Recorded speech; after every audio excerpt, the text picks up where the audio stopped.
I won't be. Welcome to the Why Not Today podcast with Leslie Kane. And this is a podcast that helps entrepreneurs take bold, clear steps to start a business, get unstuck, or grow with clarity, confidence, and courage. I'm Leslie Kane, a courage coach and founder of the Why Not Today movement. I created this podcast to honor my dad, Patrick Kane, who often said, "Why not today?" And that's become a guiding question in my life and business. Each week, you'll hear solo episodes where I coach through common business challenges and guest interviews that go beyond inspiration to teach you what actually works. Whether you're launching something new or navigating a pivot, you'll leave each episode with a clear next step and a reminder that you're not alone. And we'll talk into some of the ups and the downs and in entrepreneurship. And it's not a straight line, as we all know, and we're not in this alone. So let's dive into Why Not Today, the podcast that helps you grow with courage and by taking action. And just FYI, I do not edit these episodes purposefully because that's part of the Why Not Today message. It is done and it's not perfect.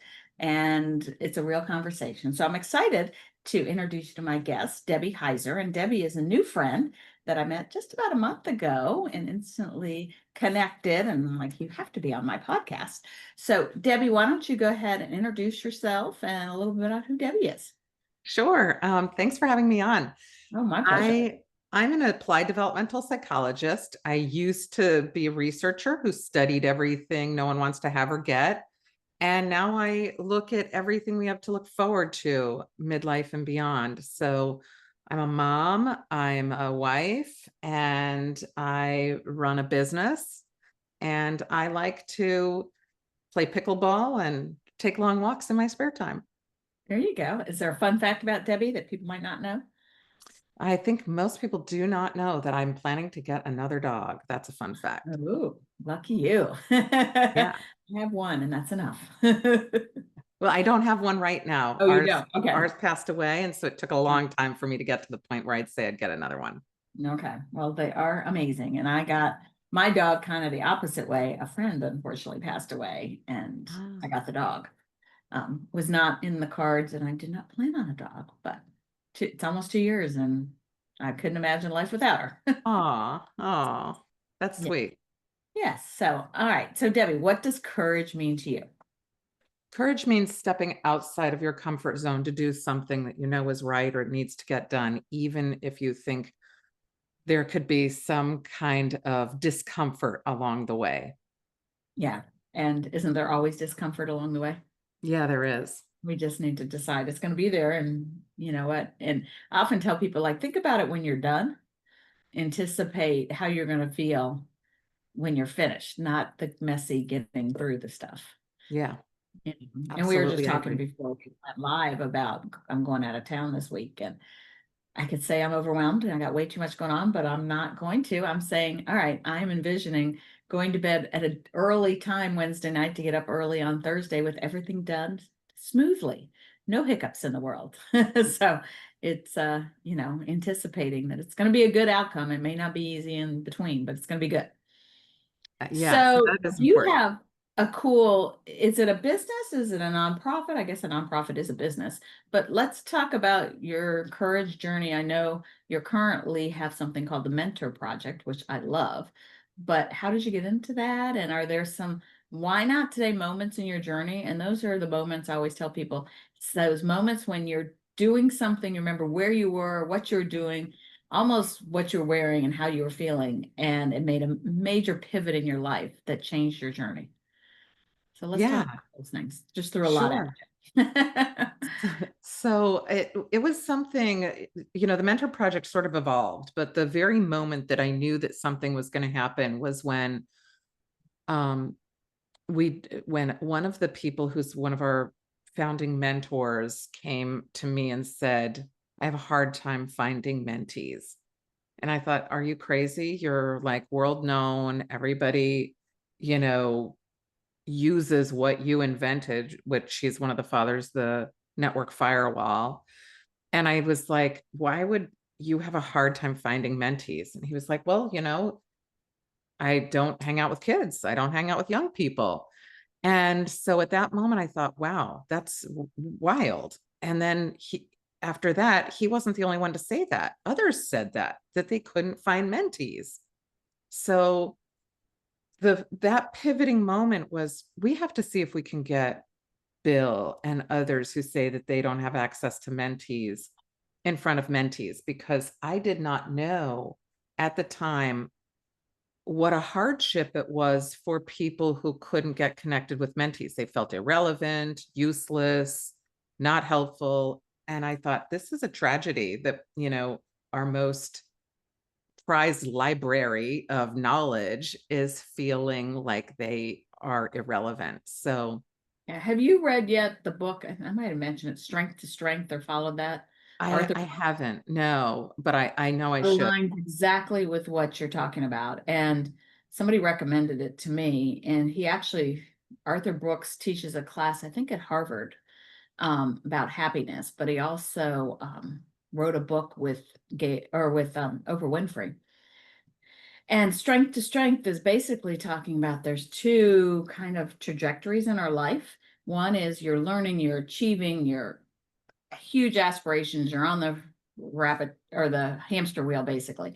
And then you get a point of your wisdom shifts, and now you want to give back, and you almost get to a midlife crisis, like you're bored, you're ready for something else.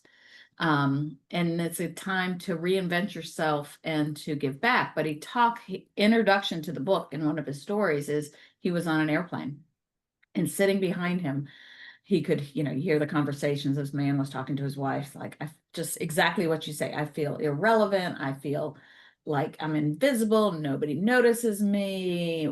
Life sucks, blah, blah, blah, blah, blah. And so the guy's listening and just heartbreaking. And he stands up and looks back, and it is a very, very, very famous actor, successful, major actor, major money. And he never in the book divulges who it is. He says, I'll go to my grave not telling who that is. But isn't that so true, that you get to a point that you just feel like irrelevant, and there's so much to share? We all don't hit that point where we feel irrelevant, but it's a developmental milestone. That's what most people don't talk about, is this is part of our emotional development. So just like you mentioned, there are boxes that we check, go do this, do this, do this. But then we hit a point where we check those boxes and we say, where's the meaning in my life? Did I matter at all for being in the world? Did I make a difference in the world? And that's where people will say, this is my time to do that. And it's often an itch that we get that we need to scratch. A person will say, I need to do a podcast, and they do it. No one talks about it. Nobody says anything about it. Somebody says, I'm going to blog. Somebody says, I'm going to make a pivot and work more on the project that I'm passionate about as a side hustle in conjunction with my job. These are the subtle things that we do in midlife that are part of our developmental trajectory that we're supposed to do. And we tend to hit that by 50. And Yeah. so that's really where I wanted to capture that developmental milestone and how it looks for people, because within that milestone, the way we feel the way that we get rid of the feeling of irrelevancy is to engage in generativity, which is what the developmental milestone is called. And that is doing three things: volunteering, philanthropy, and mentoring. And we are engaging in that give back in those three ways. Well, and that aligns so much with what I'm doing with this podcast, and my Why Not Today movement. Is the mission of Why Not Today movement is to inspire us to live our life, be brave, and pursue our dreams. And so many people I've interviewed on this podcast and talked to have started a podcast, written a book, started a blog, started a new business, went on this trajectory based on a passion that most started as a passion project, and then it evolved slowly but surely. Rarely do we start and finish at the same place. Like, you wake up and like, I had this idea. Like, I had this Why Not Say moment to start a podcast, and no idea. I was like, I still remember how scary it sounded. I'm like, 6 months later, I started it, and 3+ years I've been doing it, and and it's evolved into a business. And so you just never know. So with your mentor project, you wrote a book too, didn't you, about it? Yeah, it's called the Mentorship Edge, and it really talks Right. about what mentorship is. Most people have a skewed idea of what mentorship is, and mentorship is an emotional interaction with people, and there's a lot that goes into it. It's not a transactional interaction. So it talks about that, and then the different ways in which we engage in mentorship that are all around us. So yeah, I talk about all of that and why we do it, how we do it, and in a very accessible way. So anybody can read it and say, "Ooh, I didn't know I was already mentoring." Yeah. And you don't realize too, what I found is I didn't know what I didn't know starting a new business. I mean, I've had a business for 30 years, but I was on a track of being told and having a roadmap for it because it was direct selling. But when I started my new business, it's like I didn't know what I didn't know. And so many other people don't. And I've had lots of conversations recently with business owners that tried to do it alone. And like somebody said the other day, she had many businesses fail because she tried to do it alone because of her ego. Like, I can't ask for help. And we all think that everybody starts a business and it grows and it's successful and there's no bumps because you just see beginning to end. You don't see all the in betweens. And so I think we need to talk about that more and ask for people for help, ask people for help. And that's what I did when I started my podcast. I'm like, okay, who has a podcast and who can I ask? Another friend of mine started a business. And I think this can relate to how women and men think differently. Like when I started the podcast, I reached out to people and asked people and had coffee with people. My friend started a business and her husband ordered a book from Amazon, How to Start a Business. She's like, I'm not going to read a book. Like, I want to talk to people. And so I think there's all different ways we learn and get mentored. Yeah. Oh, for sure. Mentorship comes in many different forms and in many different people. And what you say about we don't know what we don't know, that's pretty much a mantra that I live by because none of us knows everything. Yeah, And there's no business that is a solo business. If we look at all of the successful entrepreneurs, it was never one person. And mentorship was in that, whether it's lateral or hierarchical. And every entrepreneur starts with lateral mentorship because they don't have a boss. There's nobody right, above them that can right. guide them. So they have to look to their left and they look to their right to find their mentorship to help And I'm what they don't know. and I'm going to say, I'm sure you found in all these people you've talked to and facilitated with this is there's a lot of hidden mentors. Oh, Like, yes. I always talk and I wear the starfish necklace if you're watching and have it on because I always talk about you never know who's watching. Mhm. And whatever you do, you just never know who you're influencing, who could be listening to a podcast or who could just be watching. Crazy story happened the other day as I live in a condo and I'm on the 9th floor and I often do videos, Facebook live videos up here I call it from up in the castle. And a friend of mine lives in my building who's a real estate agent stopped me. She goes, "You're gonna laugh at this, but some guy, I don't even know who he is, knows you supposedly or saw your video," which I looked yesterday and 126,000 people have viewed it. So who Wow. knows who's watched it, but he saw my video and he called her about getting a condo in my building, about buying one. Oh my gosh. I'm like, Wow. you just never know who's watching, who you're influencing. You're So, right in about that. starting a mentor project or other things you've done, are there things, obviously it hasn't been a smooth ride. There's probably been bumps and ups and downs. So, is there something you wish you would have known before you put your hat in the ring and started this? Um, I'm trying to think because there's so many things that I wish that I knew that I didn't, but I didn't have a way of knowing it unless I had someone. So I don't know that I could have redone it. I had to learn it. So do I wish I knew AI back, years Uh-huh. ago? Yes. Do I wish that I knew aspects of business? Yes. Um, but I know different things that helped me. So in terms of all of that, what I didn't know, I found in mentors. So I feel like I identifying what I don't know is the key because Yeah. sometimes it can be vague and you don't know what you don't know, but you also don't know that you don't know it. And I think that for me, identifying everything I didn't know, gee, it would be good to have a little bit more AI. It'd be really great to have a different perspective on bookkeeping and some kind of a business aspect of what I'm doing that is very practical. And then when I can identify it, I can find a mentor to help. Yeah. And it's funny. So we know podcasts will live on. So we're recording this in July 1st, actually we're recording. It'll come out a little later of 2025. And if somebody listens to this 5 years from now or 2 years from now, it'll be funny to see how when the conversation of AI comes up, and Yeah. it's fairly new still, and we're all figuring it out, and it's a fun game. And I'm actually going, as soon as I'm done with this, I'm going to a event that the chamber's putting on, that of somebody from Google is teaching on AI. I'm like, Oh, wow. That's you have to cool. become a sponge, but 5, 10 years from now, if somebody listens to this, they're going to be like, what? It's kind of like when the internet started. Yeah. And Yeah. I started my first business without an internet. And We all did that, and we all navigated our lives without phones at one point. So, isn't cell that phone. crazy? I was Yeah. at a coffee shop one day and I was paying with cash. And I'm like, remember this stuff? I said, do you take it? They're like, yeah. And we started talking. I'm like, you know what? There were young kids working there. I'm like, we didn't even have phones and we didn't have GPS.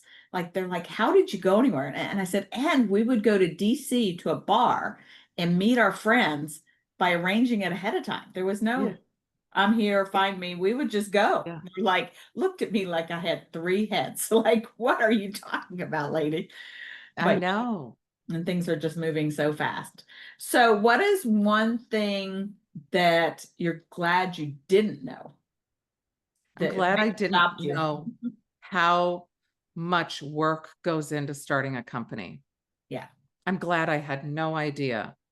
I'm glad that I was fueled by passion Yes, that and is so true. questions.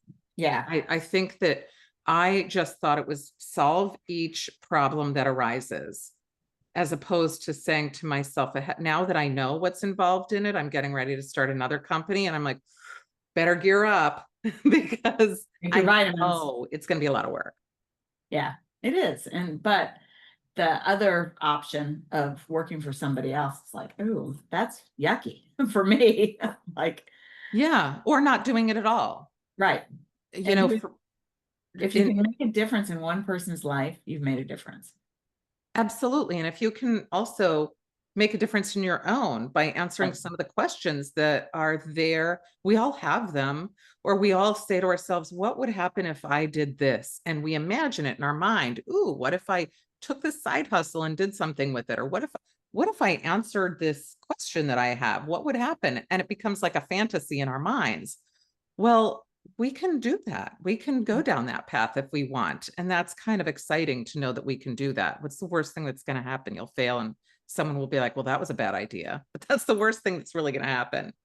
Yes. And I say that often, we can create all these stories in our head of all the bad stuff, but why don't you create the good stuff? Like, Yeah, if you're going to create a story, might as well make it a good one. So, do you want to share what your new company is? Are you sure. ready? So I really feel like with the Mentor Project, we were able to show that generativity works, that giving back, people are built to give back. The whole company was built on volunteers and mentors who gave their time and philanthropy, the three arms of what generativity is. And we were able to give back like $3.5 million of mentorship hours last year. So I thought, you know what?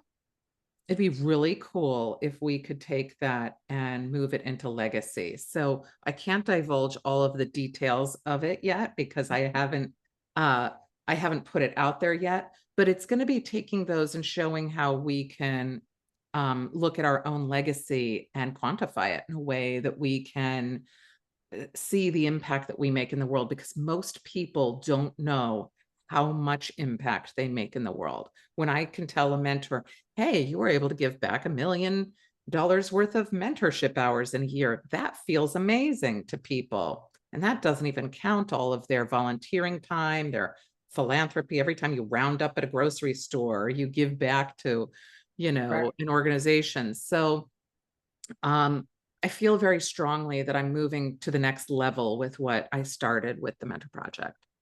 Can't wait. And, it goes back to the dash, that story. What do you do with your dash, between when you're born and when you pass away? Mm-hmm. What do It's you it's the do to make process. Yeah. So how would you encourage somebody else to start a business, to mentor, to Or before I ask that question, hold on, we're going to go back. Like, how does somebody get involved with the mentor project? Is that something somebody can be a part Yeah. of? Oh, Tell me. absolutely. So it's easy. If you go to mentorproject.org, you'll see that you can click a button and you get mentorship for free if you're a student. It's Okay. free globally for anyone who wants a mentor if you're a student. Okay. So click the button and off you go. If You're you just a want, student of life. then you can get involved in different ways. But we do right now offer free mentorship to students. Okay. So if you are looking to give back in another way through becoming a mentor or volunteering or philanthropy, you can just hit the contact button and let us know, and somebody reaches out right away to talk to you. So easy, easy to get Yeah. way to get involved. Okay. Yay. All right. So how would you encourage somebody else to go back to that question? So the biggest thing that I learned on my journey with the Mentor Project is surround yourself with people who know things that you don't. Mhm. So I remember my dad told me years ago when I was young, you always want people who are smarter and better than you around you. You should not ever be competing with those who are around you. You should be giving what you are better at and taking what they're better at and working with that. So I think that that is very true. If you want to start something, ask yourself, who knows things I don't? And that's who you align yourself with. Right. So if you're really good at accounting and somebody else is really good at marketing, you should really be talking to each other, because people like to help each other. When people reach out to me and say, hey, can you help me out? I do. I just got on a call yesterday with someone who actually you put me in touch with, and I was able to help her to redesign how she should be looking at her program. Oh, that's And she was really thankful. And it was because I did it. I already know how to do it. right. And It's easy for you.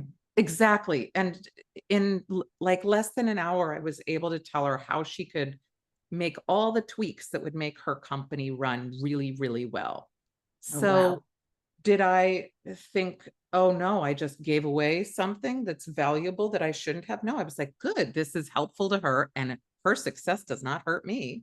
Great. No. We are And both winners. she's doing cool things, and the ripple Yeah. effect, everything we're all doing makes such a difference. So Which, oh, go ahead. so that is what I would suggest to people, is to think you are not engaging with competitors. Everyone is your ally and friend in helping you to get where you want to go, and they're going to want to help you. Yeah, so true. And with my Mary Kay background, that's something Mary Kay taught for years. We never competed. There's no territories. And she always said, if I have an idea and you have an idea, we both have an idea. But if we share our ideas, now we have two. And so through, growing my business, especially when hard times hit, September 11th, COVID, we had to pivot. We had a whole community of people doing it together and helping Yeah. each other, not saying, okay, I'm going to do this, you don't do that. And I actually Yeah. even took it to, I was helping a friend who owns a restaurant during COVID, and myself, her owning the restaurant, and then two other restaurants, we met weekly to say, even though they were competing restaurants, like, where are you getting paper towels? How are you getting heaters? How are you separate, all the things. And it worked because we were in crisis. How can we help each other?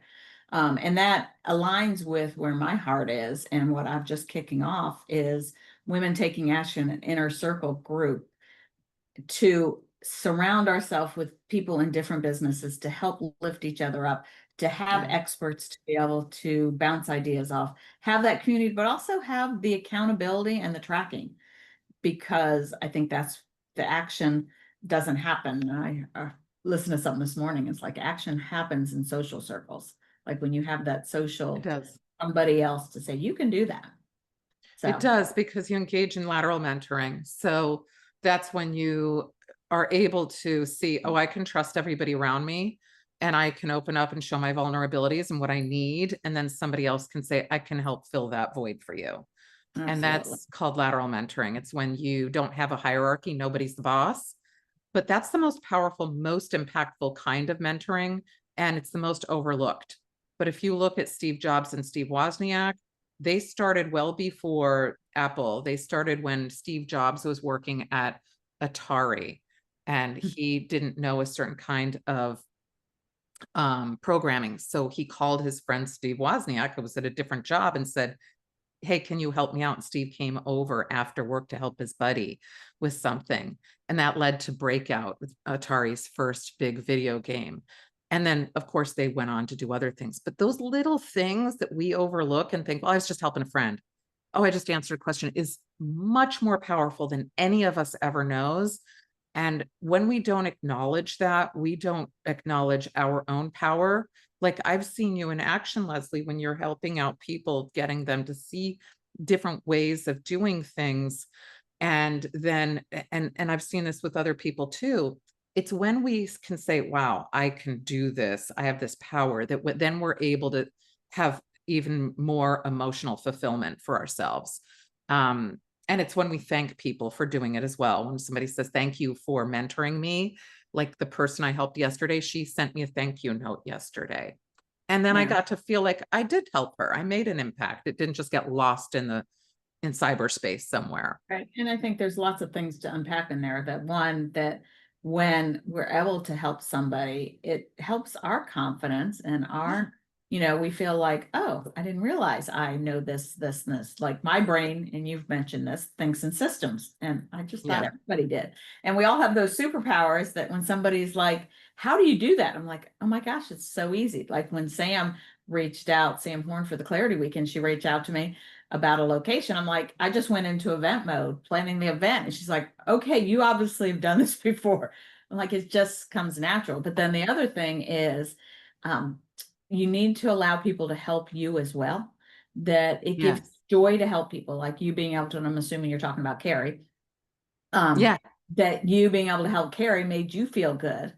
Of course. And if I hadn't connected you, I'm like, oh, Debbie's too busy. She's not going to want to talk to Carrie.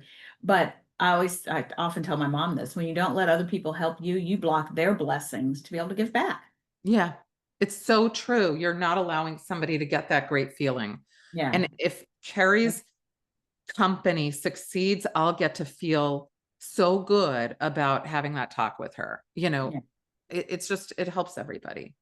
Well, and I don't know if she told you what she was, and she was on this podcast. If anybody listens, she wants to listen to Carrie Schramm.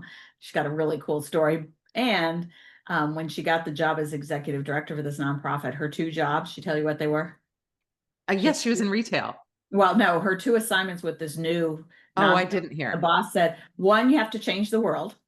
And she's like, okay. And the second was organize a golf tournament. She's like, okay, that sounds scary. Oh, that's really funny. But just love that. Well, I always try to connect my guests back to my dad. And I made a page of notes on things that you shared. One, he was a mentor without knowing it, or he knew it, but he definitely was a mentor in such subtle ways, from friends coming over to the house to go out or go play when we were kids, whatever. He would be like, oh, Debbie, before you go out with Leslie, grab that bag of mulch and spread some mulch. And they would do it. I'm like, what are you guys doing? But I had two friends tell me after he passed away that they had more conversations with my father than they ever did their own father. Wow. Yeah. And talking about making a difference and mattering. He touched so many lives that I had no idea. And when he passed away, the funeral was standing room only. Wow. And just people still are stopping me and would stop me and like, oh, I know your dad, or, Kane. Somebody walked in my house one day and she saw a picture of my dad and she's like, how do you know Pat Kane? And then she looked at me and she goes, oh, wait a minute. I never put two and two together. That's really funny. But, yeah. And you talking about the worst things can happen. That was something he taught me, ask, do the thing. What's the worst that can happen? And he always talked about giving back. I still remember being, just out of college, and he was having one of those talks with me and my friends about giving back and making a difference and volunteering. And we're like, oh, we don't want to do that. We were just out of college. We had more fun things to do. But it's amazing, just not even intentionally. That's how I was raised, and that's what I do. And people are like, how do you do all that you do? And I'm like, I don't know. I say yes. I should say no. I Yeah. just got voluntold for another committee for another event.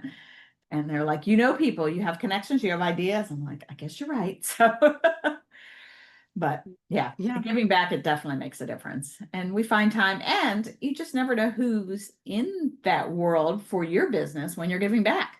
You never know where those blessings are. They're always there. Everywhere. And your father had some wise advice that I'm excited because you are a modern mentor as a podcaster. So your dad's words are still living on through your podcast, which is kind of cool to Yeah. see how that works. Yes, definitely. There's definitely a lot of legacy. And I have a sister that lives locally. My dad started the Reston Chamber. My sister Alicia worked for the chamber for a while. And now she works in a role like a relationship in a credit union. And it's kind of funny. We'll go to events together and people are like, oh, I just met your sister, or you guys are sisters, or the Yeah. comments. Or one day I was talking about my dad and they're like, oh, I met somebody else whose dad started the chamber. Do they know each other? I'm like, yeah, same person. Wow. That's Yeah, great. it's kind of fun. But well, I loved our conversation. I'm going to share all your contact information in the show notes. Any closing remarks, anything you want to share before we wrap this up? Yeah. Look left and look right. You will be looking at your next mentor or mentee. All right, I'm going to do that. I'm going to an event when I'm done. I'm going to do that exact same thing. So I'm excited to stay connected with you and your new project and your legacy. And the good and the bad about having a podcast is I have all these great authors on here, and my stack of books is ridiculous. There's just not enough time in the day. So I'm going to have to get your book too. Absolutely. So, well, and thank you for being my guest, and thank you everybody for joining us on the Why Not Today podcast. It's your space for practical tools, real encouragement, and courageous growth. Whether you're launching something new or navigating a pivot, I hope you're leaving today's episode with a clear next step and a reminder that you're not alone. If you're ready to take the next step or interested in any of the programs I do, you can check out everything Why Not Today on whynotTodayMovement.com. And this podcast is meant as your bridge from inspiration to action. And I'm here to walk with you every step of the way. I'm all about action, doing it. So if this episode spoke to you, share it with a friend, leave a review. Of course, you can subscribe. And remember, you don't need to have it all figured out. You just need to take one brave step. And why not today? So thanks, Debbie. Thank you.